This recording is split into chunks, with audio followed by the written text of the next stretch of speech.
How's it going, guys? We're going to do a quick walkthrough on how to adjust the Roco World Cup. Okay, actually one of the first things you want to look at is the preload. I usually back the preload off.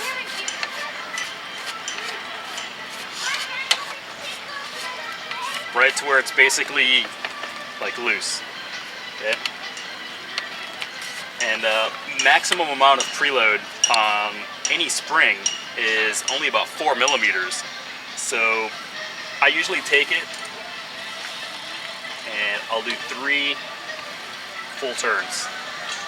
Okay? And then I start to check your rebound. And this is something you actually want to, when you're adjusting the rebound on the rear end, you want to keep playing with, you know, the rear end and the front end together, so that you make sure you're not you know, kind of confusing things. You want it to have sort of a similar feel. I usually have the rear end just a little bit faster. Actually, I'm going to change that up depending on the terrain. Sometimes you want the front end, you know, at the same rate of rebound as the rear end. Sometimes you want the rear end a little bit slower than the front end.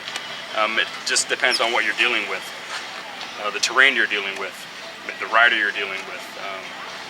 There's a couple different, you know, scenarios that you might have to play with. This is your compression adjuster. The rebound is located on the back eyelet here, so you can see it right there. So let's give it a real good amount of rebound here.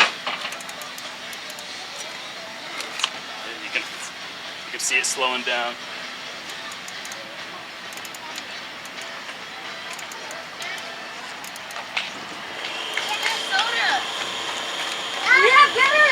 So that's really dramatic. You can actually see how slow the shock is returning, you know, through the stroke. So what I do is I start to open it up about 4 to 5 clicks, and then test it. You can test it in between the 4 or 5 clicks. You can go 2 or 3 clicks.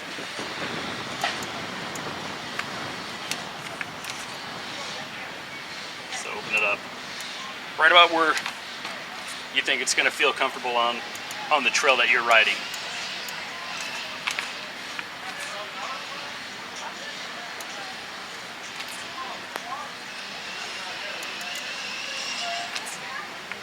So right there. And then check the fork. Looks pretty level. The rear is a little bit slower, so you know you're not going to get bucked off of anything. Maybe speed it up just a little bit more. Keep the bike in control. And then you have your compression. Compression on the shock, just like the fork. Don't abuse it. You know, keep it wide open when you know you're on a really fast section. Maybe, you know, 1 to 2 clicks at a time. Unlike the fork, you can play with the compression on your shock a lot more, and you're not going to feel the harshness of it right away. So for bigger hits, just harder hits, you know, big drops, stuff like that, you know, you have a little more range of adjustability to play with. You do have the air chamber here. The minimum is 170 and the maximum is 220.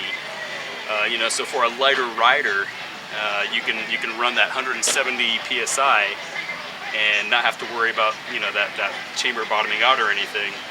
On the heavier rider, you can run that 220, you know, maximum psi, and that's basically where you want to keep that. It's not like you want to, you know, sit there and mess with this chamber. Another thing with this air chamber is when you are playing with that air pressure, you want to be careful with the pumps that you use. Try to look for a pump with about a 250 psi gauge, and that's usually the best option as far as the calibration of the gauge is concerned. And when you pull the pump off and put the pump back on, you'll notice that, you know, the gauge will actually read differently. That's not the shock leaking air. That's actually the shock charging, you know, you're using air from the shock to charge the pump. So it actually changes it up, sometimes by about 30 psi. But that does not mean that the piggyback is leaking air. It's just the air pressure in the shock, you know, charging the pump. You're playing with an air chamber the size of a fat grape. So just take that into consideration when you do go to check your air pressure.